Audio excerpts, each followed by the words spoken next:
Hello there, Jaime here. And Anton Teruel. Today we would like to speak about the observer or the witness.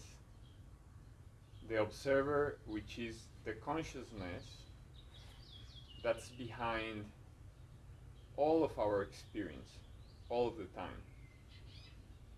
If we are aware of that observation process, if we are being conscious of that awareness, observing the process. But ultimately, if we are aware, it can become 24/7 process, including in sleep, which is an interesting other topic. Sure. But it's called lucid dreaming, and yeah, and there is a lot of also information upon how to be lucid or aware that you're dreaming. But that's another story.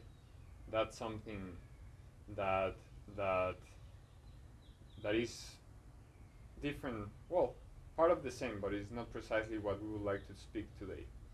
What we would like to speak today is about the awakening. Well, I mean the process when we are awake, which, again, repeating myself, ultimately we want it to be present all of the time in all of the activities. We were previously recording a Spanish video, and as Anton was saying, like, even being aware of what we are saying right now. I mean, our mouths moving, or we are in the sun, so the sun reflecting in our faces, the air passing by, the mental processes or emotional processes that are unfolding in this moment, being aware that we have another being next to us and we are engaging in a conversation about a certain topic, that is morning time. And I mean, we can keep on going, but just to give an example, just trying to be as aware as we can of our experience. And you might ask, why is this relevant to me? Well, it turns out that regardless if you may be an academic, a student in the university, a doctor, a businessman, or whatever you want, whatever the case may be, this is relevant to absolutely all of us. And that is because we are all humans living an experience within this body that we call a human body, in this place that we call Earth, and in this experience called life, which all of it happens only in the present moment. If we are not aware of what's unfolding in the present moment, and instead of it we are just distracted by what happened in your past, or what might happen or not in your future, or noises of other sort of the mind, in thought patterns or emotional distractions of nostalgia or whatever, which is again going to the past. This is all pulling us from the present moment. And because life only unfolds in the present moment, the moment that we lose the present moment, then is as if we would be not living, in a way, as if it would be like a drunk person not remembering what happened next day. And then you might ask again, well, why is this relevant to me again? Why does this matter? There has been scientific research upon this topic, and some of the results point that when a person is in the past or in the future, the levels that this individual experiences in terms of anxiety or other afflictive emotions is significantly higher than if the person is in the present moment. In fact, the odds of being relaxed and being calm, and then let me make a parenthesis, then this concerns all of us because we all want that, isn't it? Regardless what we do. The odds of being more calm and more relaxed are much more higher when we are in the present moment. Not to say that that's the only thing that matters, so to say, or I mean, what I'm trying to say is that there's many variables naturally, but this one is a very strong one, to the extent that your life might be pretty much balanced in whatever you might call yourself a balanced life, perhaps economy wise and relationship wise and professional career wise and whatnot. But if your mind is not present, it's gonna be much more hard for you to have actually a pleasant and happy life. And the same applies otherwise.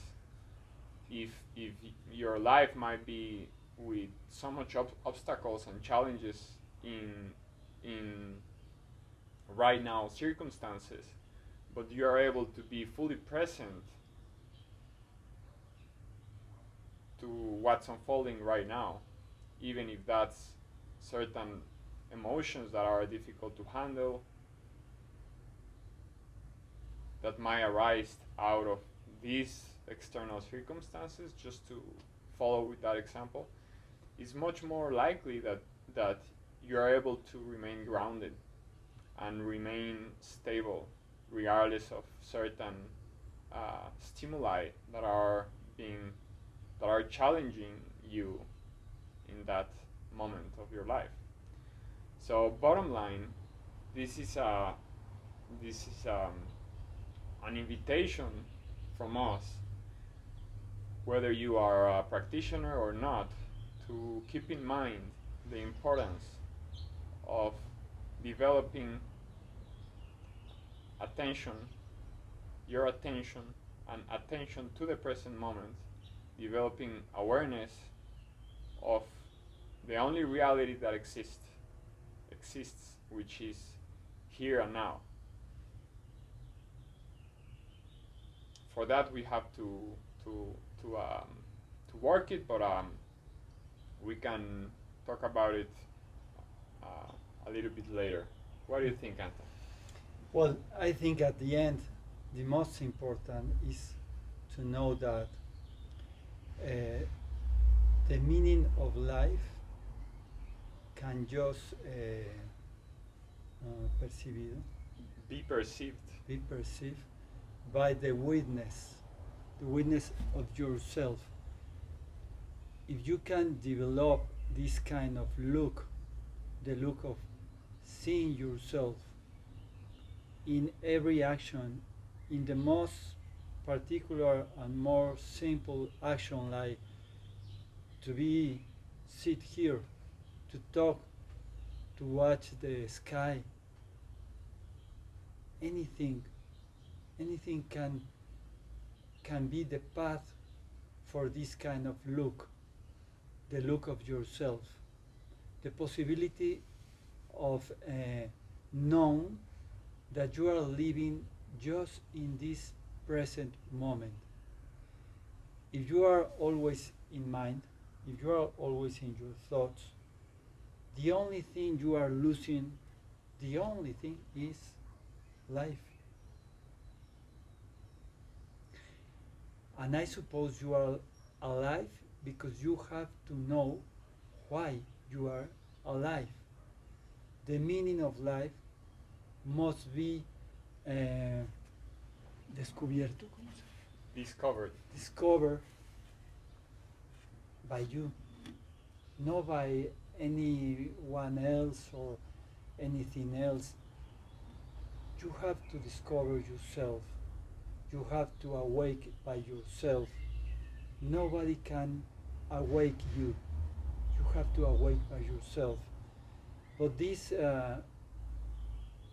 meaning, this talk about the saksin. Saksin is the word that that comes from Sanskrit, uh, and saksin means to be the witness of your life. But it's very important. It's one thing that you cannot lose, that you cannot dejarlo pasar en la vida, Overlook overlook in life. in my life, because it's the path to get in the awakening process. If you are disposed to awake, you have to take care of this um, advice. Try to develop the look of yourself. Try to be the witness of your life. The meaning of life is there when you can look yourself like a character that is playing this kind of theater, this kind of movie. Life maybe it's just a movie, maybe it's just a theater. So you are invited to get in this kind of look of yourself. Why? Because a full life, a peaceful life, a life with meaning can be searched only in this deep kind of look of yourself. I think so. And also, if you consider the importance of this awareness, um, and living the life that you have to live, right? And for that, that awareness is necessary. Introspection is necessary. Observation is necessary. And if this element of observation and awareness is not present, then we might fall into the stream of the river, if you will, in the sense that like the system and the educational system and economic system and political system, like they all have their agendas, and they are being sold in a way to the population, to society, kind of somehow like treating everybody in the same way, in the sense that, I mean, we are not chess pieces as to everybody moving the same way or having the same needs. Yes, we have the same value, intrinsic value, as being all humans, but not all of us are set for the same route or the same experience in this life. Like, there are some people that might be born to be artists and develop that even further because that's their calling, and other people might be doctors or so on and so forth. But this is something that we have to have this awareness upon what's calling us in life, so we can get aligned to this. I call it divine calling, in line with the purpose of being in this life. However, so just to clarify what I was saying in terms of being the same or not, I believe that we are all the same in terms of value as human beings, and thus uh, deserve respect and freedom, right? Regardless of the religion or caste or color or social economic status or whatever. However, not everybody is born to be a doctor or wishes to be a doctor or a sculptor or an architect or a businessman. And this is when I mean that we all have unique paths, right? So to be able to follow that unique path, and as Abraham Maslow would say in his pyramid of the hierarchy of needs, and thus be self-realized, then we have to pursue that our unique and specific path, our unique and specific calling. Now, why is this important to this conversation about the observation? Because only if we are observant enough can we tune in and be aligned with this inner and divine calling to be such that our intuition and our heart's intelligence and consciousness ultimately is calling for at a deeper level. But then, if we are not observant enough, we might fall into this stream of the system that I was mentioning earlier of the economical and educational and political agendas, where, okay, you do this, primary school and then high school and then college, and okay, either if you're not competent enough at mathematics, then you are out. And this kind of thing, like they start to tell you what to do and kind of put you into boxes.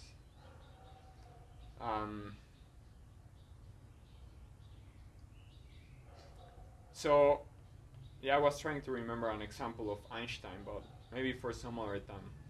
I don't recall it correctly or fully, but so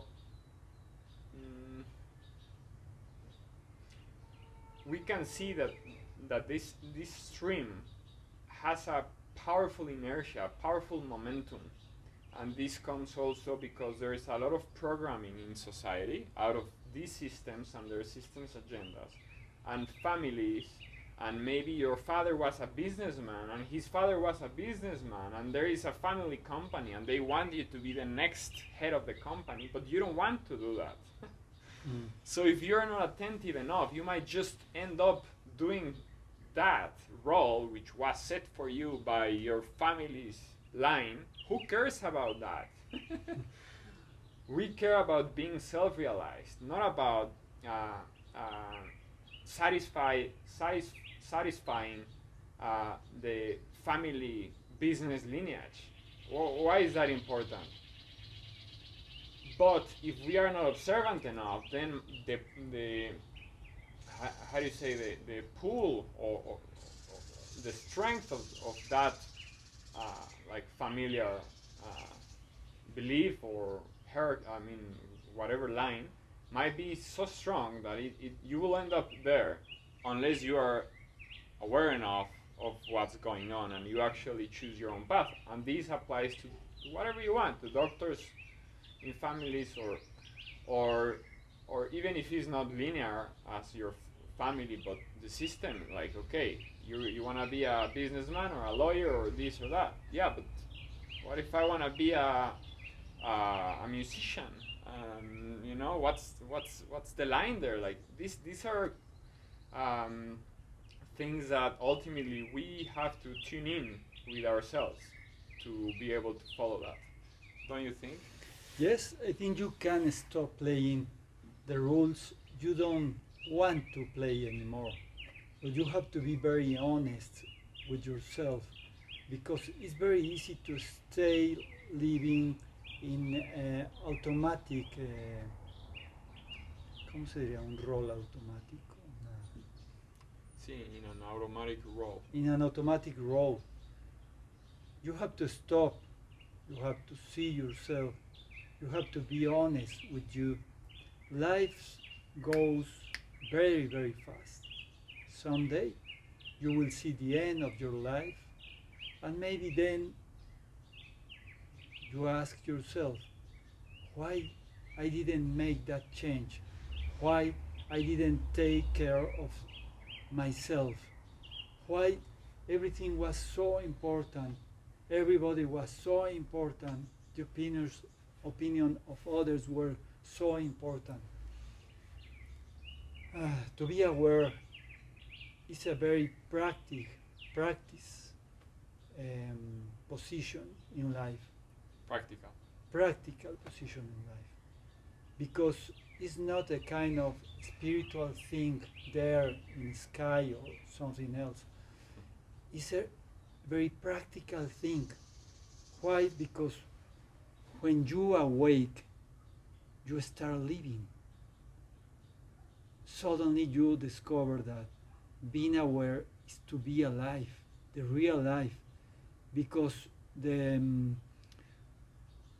la plenitud, the wholeness, Realization. the realization per plenitud, Uh, the deepest realization, but not in the character of the rule. No, no, not to be the biggest lawyer, the most rich man. No, no, no.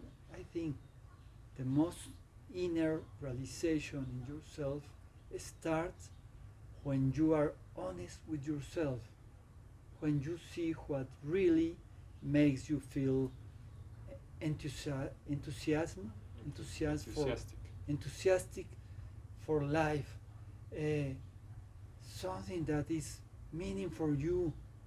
It's not so important your role, it's not so important your character, it's not so important your heritage, it's not so important the future. The only really important is this very present moment. But you really have to develop the look of yourself, the inner look of yourself, the possibility to see yourself like a witness of your own life. I really want to say you that there is a very peaceful and reconfortante vida, Comforting life. comforting life, deepest way of live the life in the present, just in the present. It's my experience, and I think also the experience of my dear Jaime here.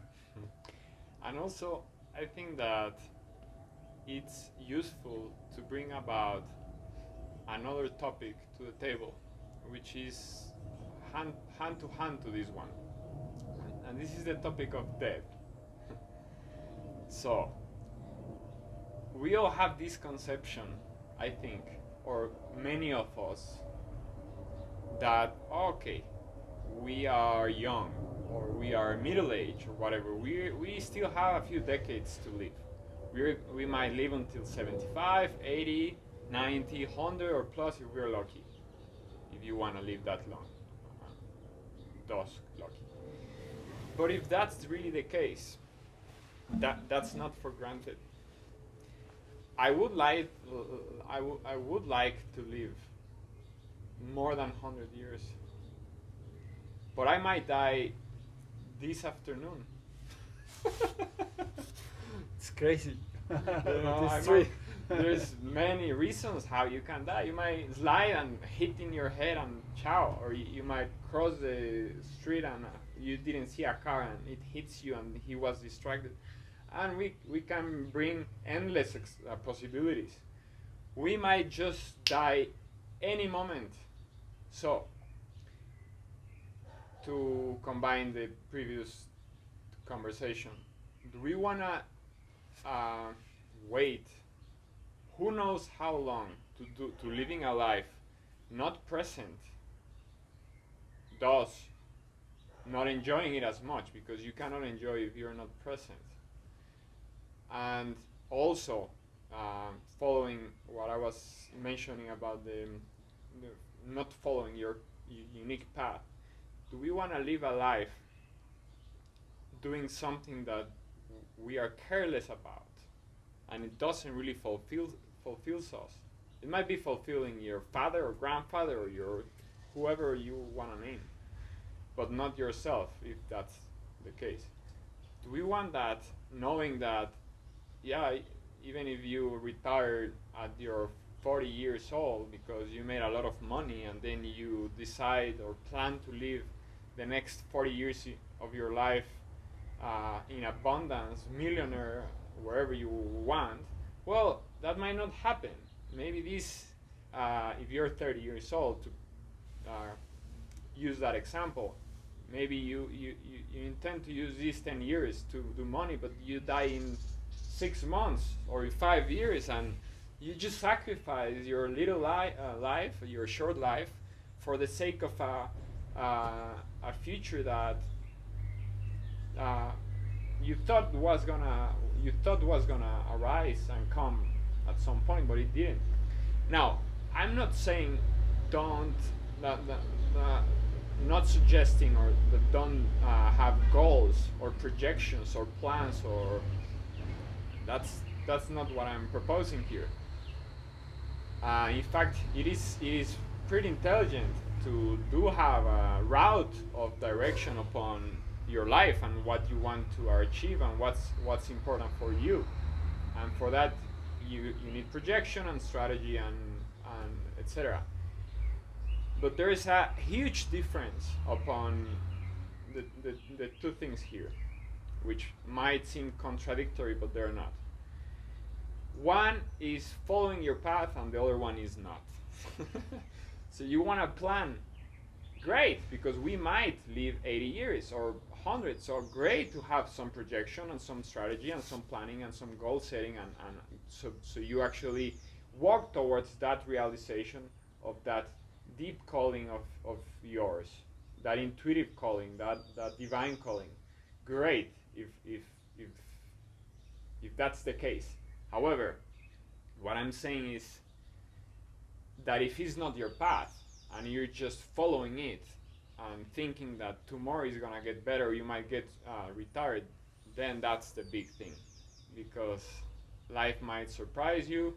And even if you live until you're, even using the same example, even if you live 80 years old and you retire at 40, then you're gonna waste just a bunch of years doing something you don't like.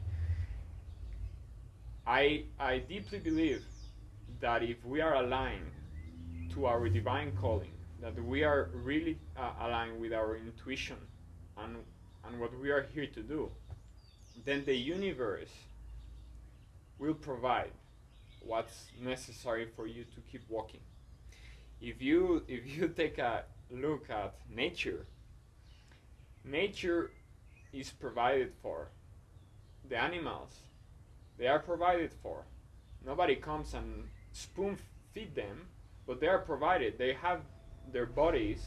A tiger is provided with I forgot the English word, but with his hands and how do you say Garras. sus garras, well, knife-looking nails, right, to kill and whatever. So bottom line, like, everything functions out there.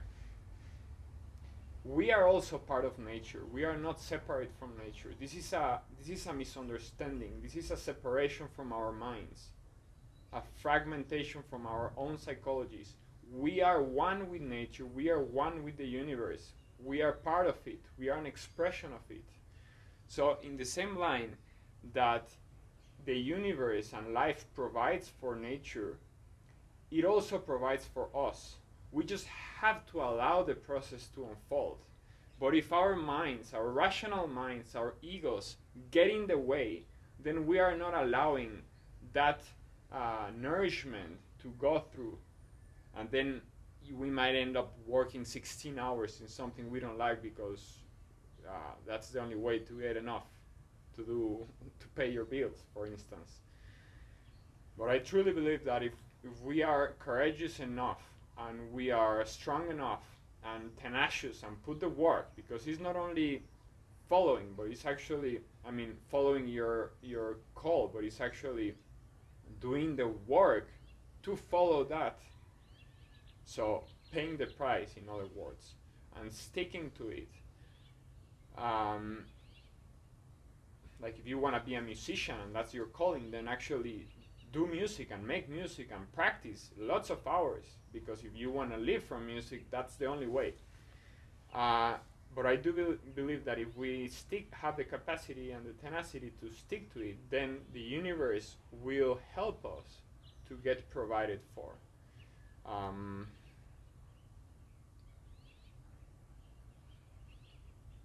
Again, we are not separate, and this is something key here to understand. We are not separate.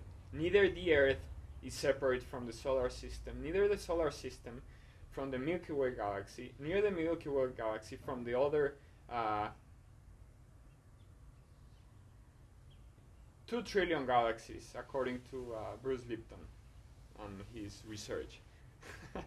So it's okay, we can relax and we can just breathe and follow our hearts. And just to wrap up this part and let also Anton tell us his wisdom and his perspective. I like a quote very much from Lao Tzu. Nature doesn't hurry, yet everything is accomplished. Which is similar to the topic of nature is providing. Like everything is unfolding, even if like it's in a constant change and momentum, whether we acknowledge it or understand it or not, or be aware of it or not. We are also part of that process. We have to also relax and let the processes and the intelligences that are beyond ourselves and our minds to unfold, and allow that process to flow naturally. Otherwise we might be trying to intervene in the process and suffering in the meantime by our minds, like self-creating suffering. What do you think, Anton? It's a kind of crazy because, well, it's interesting. Humans are always investing time, efforts, money, and rush. Always in ego. Always. It's interesting because ego is the only thing that is going to die. The inner divine part of ourselves never dies. Died doesn't exist when you get into this awakened kind of look at the life. Once you are the witness of your life, you can experience the divine part of yourself. Then you discover that so many rush, so many problems, so many things to do, so many invest in ego. It's a kind of crazy. But humans are sick of this illness. No? Sick of this illness. And this illness is that you really think that what you think is true. You must see and be honest with yourself. Many of the things you think are not true. And many of the truths you have heredado, the beliefs that you get from your family, from your father, inheritance, many of those beliefs are not true. And maybe those beliefs are not functional for you, also for your character, for your role, for your role in life. I am not against the ego. I love ego. I try to be very ego myself. Why? Because I need it. But I play with the ego. The ego doesn't play with me. I use the ego. The ego doesn't use me. I have my own force. I have my divine and beautiful, Divine. divine and beautiful mind awake. So that let me see my ego with many, with a lot of love. I can embrace my ego and say, it's okay. I know you are afraid because you know you are going to die. So I can be very Compassionate. compassionate with you because I know you are going to die and you are afraid. But listen to me. I'm not going to be your servant, Servant. your servant. Why? Because I'm awake.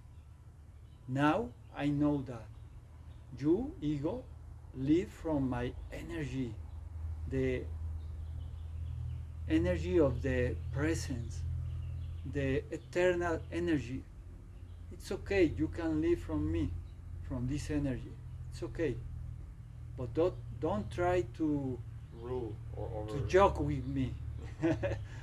I am not your títere, Puppet. your puppet.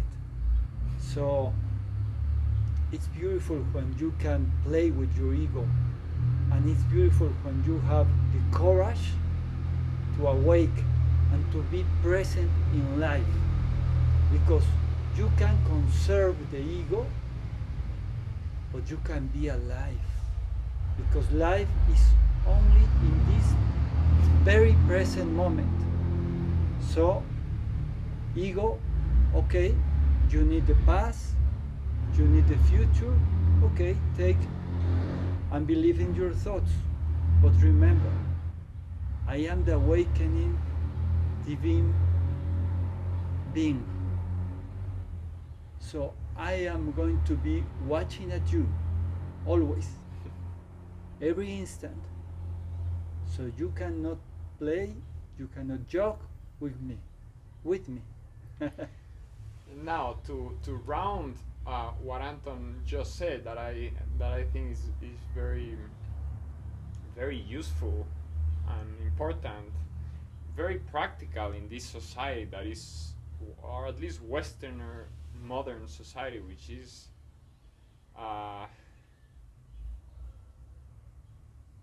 yeah, I don't want to say ego based, but there's a lot of egos all the time going on, isn't it, at so many levels of our society. This is why I feel it's practical, because and also connecting us to the beginning of the talk. How can he play with his ego? That's funny, isn't it? How can he do it? Well, the only way he can do it is because there is the observant behind. There is the consciousness behind, observing the play, observing the unfolding, observing the manifestation of the ego. And thus, he can play with the ego, either and can move the ego, whether he goes with the ego or decides to diminish it or ignore it or whatever. The only faculty or the one faculty needed to make this happen is the capacity of being aware of your consciousness being aware of what's unfolding in your experience, in your mind, in your ego, in your emotional processes, and so on and so forth, and in the triggers that are perhaps activating it, right? Like an external trigger activating the ego, and then he responds according to what he wants, playing or not, ignoring or not, because he's behind. So this also applies to our other faculties. This applies to the faculty of our rational thinking. Either we want to analyze something from a very rational perspective. If we are a civil engineer or if we are an architect, we want to use our rational mind. We want to use our left brain kind of characteristics and bring that mathematical part of our minds to see if the angle is proper and the column sustaining the weight and so on and so forth, because otherwise your house might collapse. So but sometimes if we are, for instance, talking with our partner, well, perhaps this mathematical mind is not so useful as in the other example. Maybe we have to be more intuitive. Maybe we want to use more our right brain. And it's not that you're switching one to the other, but you're conscious about the faculties that you're capable of using, and then you give more energy or attention to one or the other. We cannot treat people as numbers, right, or as mathematics, because, well, we are much more, and there is feelings, and it's not so objective. But I'm bringing the example of something objective and something subjective, and how we can use our faculties accordingly, according to the case, when the faculty of attention, the faculty of awareness, the consciousness being aware of what's unfolding, is present of what's happening right now, and thus be able to respond in the best ways using the faculties that are most ad hoc or most appropriate for the case. Same applies when we are imagining things, like using our imagination to create something or to visualize something, or when we are playing with our kids. We are not behaving the same way with our kids as with I don't know, a very formal business meeting. So when you have, but you can, some people that are taking life too seriously, they might not be able to play around with their kids because they're businessmen. It's okay to play that character, but if you're aware of that, you can also disconnect from that, and connect to the world of your kids and play their game and their character, because you know what are you doing and why, what and why, and thus connect better with your kids and be a more fulfilling parent for them, and as a result for yourself. It all turns out to that capacity of awareness, and I'm aware right now that I'm repeating myself, but this is deliberate because it's key, it's fundamental to all this conversation. Awareness, observing everything that's happening. And there's even a practice in Buddhism of awareness observing awareness. But bottom line is being awake, as Anton is saying, and being attentive to what's unfolding. Don't you think? Yes, I like the people who speak very good English. Well, not to be confused about it. The operative mind has a big worth, valor, worth, value, and we need it. When you get awake, when you are in this mood of the divine mind, it doesn't mean that you lose your capacity to operate in life, in the life of your character, of your roles. It doesn't mean that you lose it. No. I think also in my own experience, I don't know how do you think about it, that you get more, how can I say, abilities, more capacity to resolve, to be a better um, man in integrity, to be a better person, to be a better father, a better worker, better what, whatever. So what I want to say is A more successful more individual. successful individual. Yes, succeed is not Success. succeed. Success. Success, Success. success, Success. success, success is not a fight with awakening. It's not fight with the divine mind. You can be very success, but you have to awake. Why? Because if you don't be aware, also your success is not to be enough, is not to be the real meaning of your life. I know many people who has everything, money, a beautiful family, a perfect life, and maybe one of them kill themselves. Why? Because the character, the rules, the beliefs are not uh, are not the most or the important thing in life. The only thing that is going to be alive after death will be this being that is living inside of you. So mind with all the capacity, the operative mind, the contemplative mind, the narrative mind, everything is okay. But you have to look at your mind. You have to look at your thoughts. You have to look at the present. But the only meaning of life is there. You can be succeed, but remember you have to have the courage and the honesty to see also your success. Your success. Success.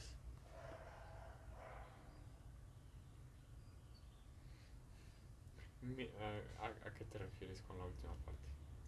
Me refiero a que si no eres capaz de observar tu éxito desde la conciencia, ese éxito no tiene valor, Ujú. se pierde. Ujú. Si puedes explicar. Sí, bueno, Hasta el éxito más profundo que pueda tener un ser humano, si no es visto desde la conciencia, nunca es suficiente, nunca te llena lo suficiente, ujú, no tiene valor intrínseco. ujú. Puedes explicar. What Anton is saying is that if your success no viene de adentro, ¿no? Dices que no viene desde la conciencia. Cuando el éxito exterior no es observado desde la conciencia, Ujú. ¿sí? No, nunca Yeah. es suficiente. When the external success is not observed from our consciousness, then it is never enough. We always want more and more.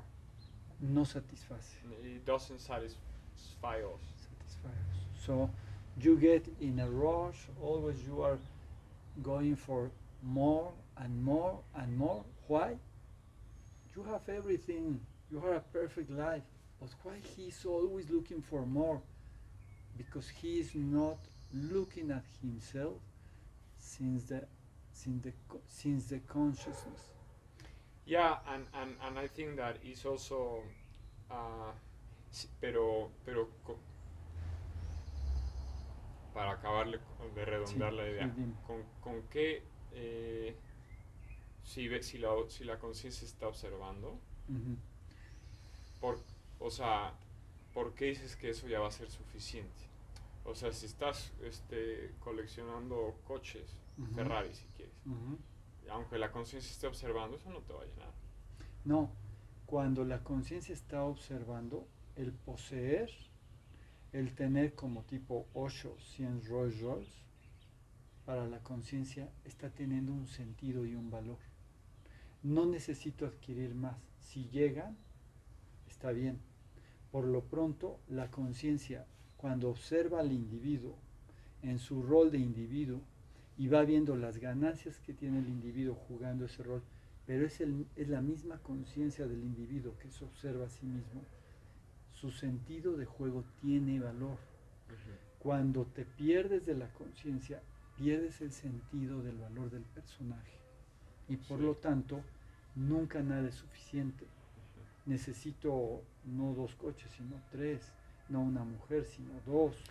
Okay, I will end up giving context to what he's saying, and then I want to make a point in conversation with Anton from another perspective.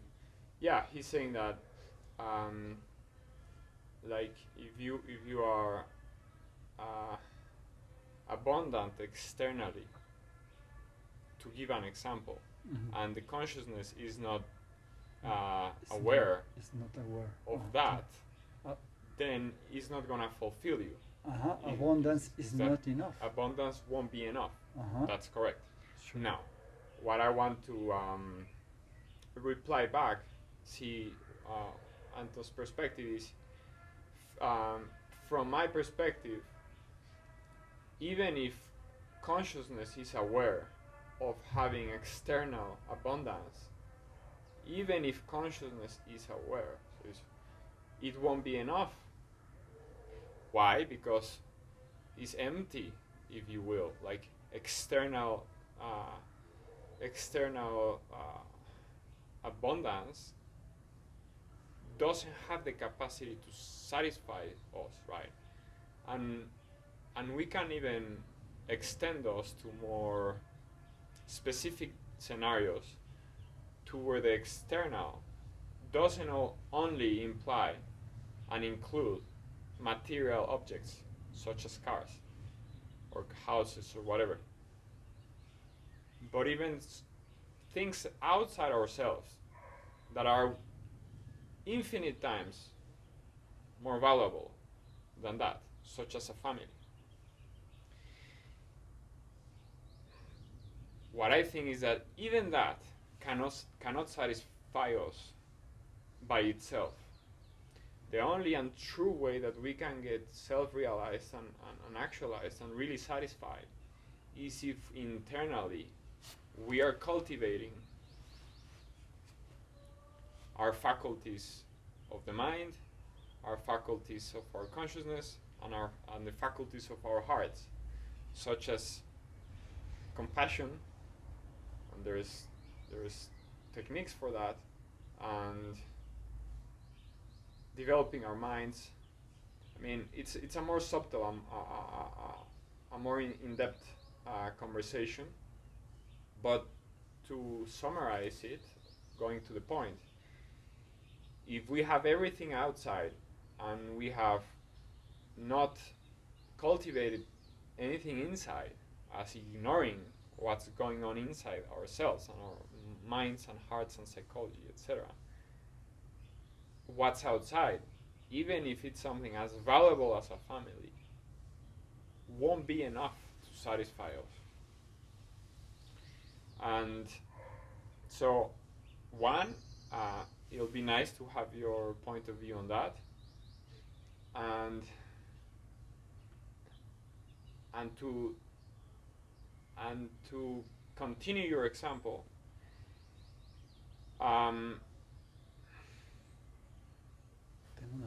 Well, we can go point by point. Okay. Imagine that you are a very wealthy man with a lot of abundance, okay? But you awake in that position. So the awakening process and the awareness is not fight with your position of your role. Correct. This man can be still all his long life being a wealthy and abundance man.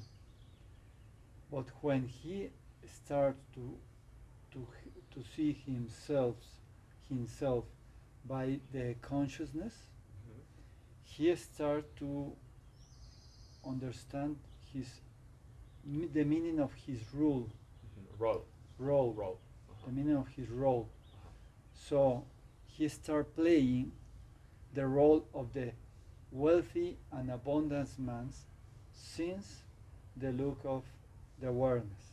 Okay, then he can get much more abundance, much more of anything, and it's okay. Mm.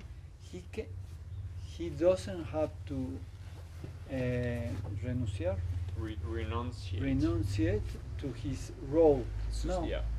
Or his possessions. because maybe the consciousness need this kind of person there. Right. But what I want to say is he can still getting more and more and more and more things. Okay, Mhm. and it's okay.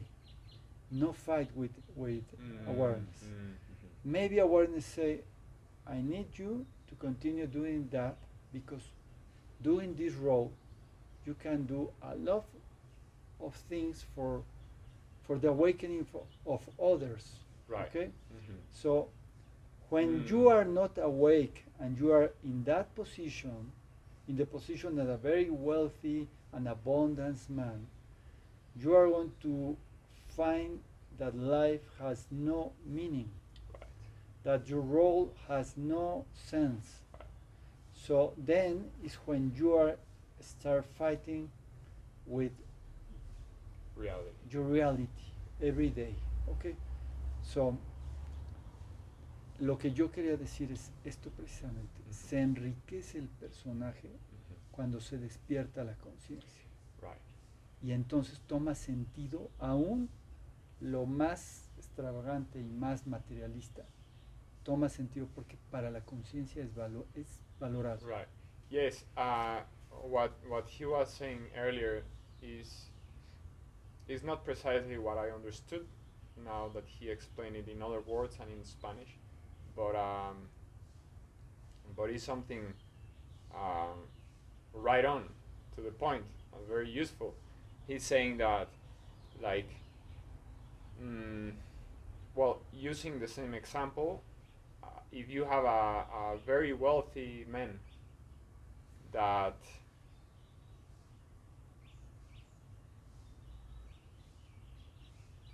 that he might not be seeing any meaning in his life because naturally external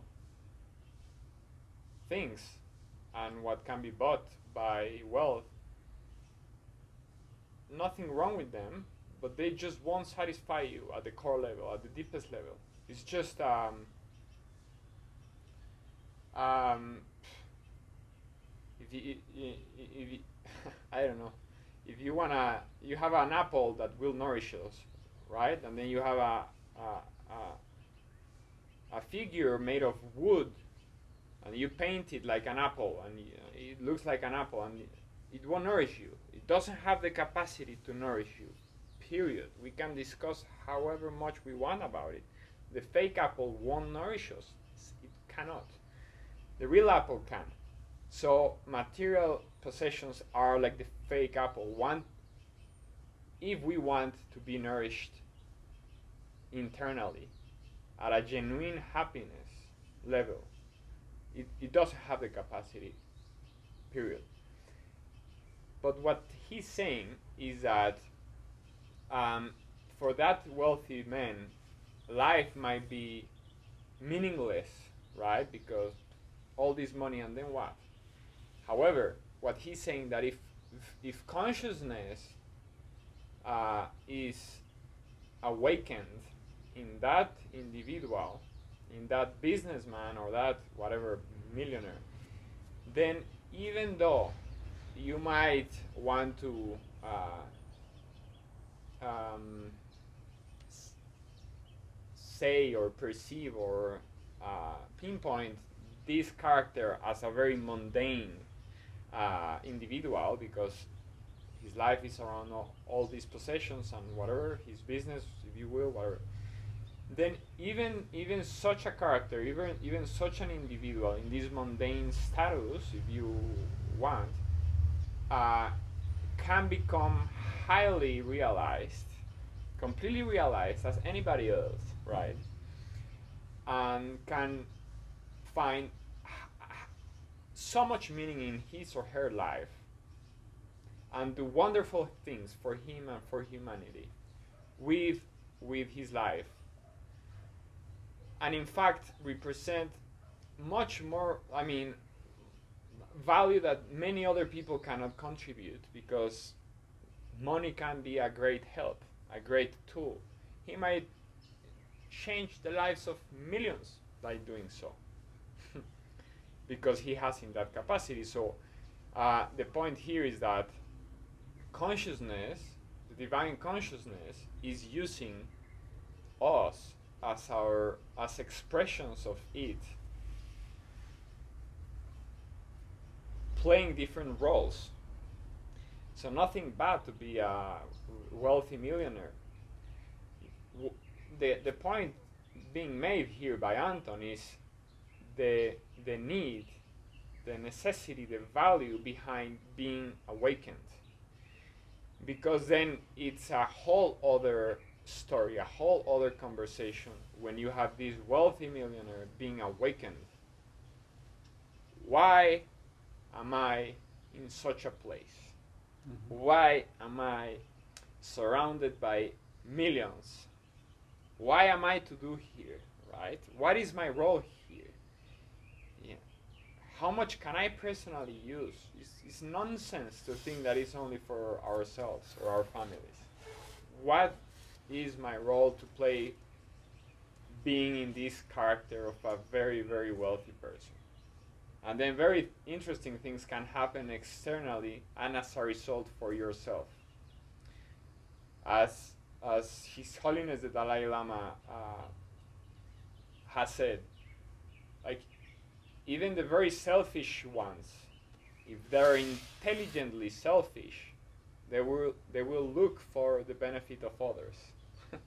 In other words, the only way to be truly internally nourished is to see beyond yourself, not only for your selfish needs, but it's okay to care for you, but also for the sake of others and the collective at large.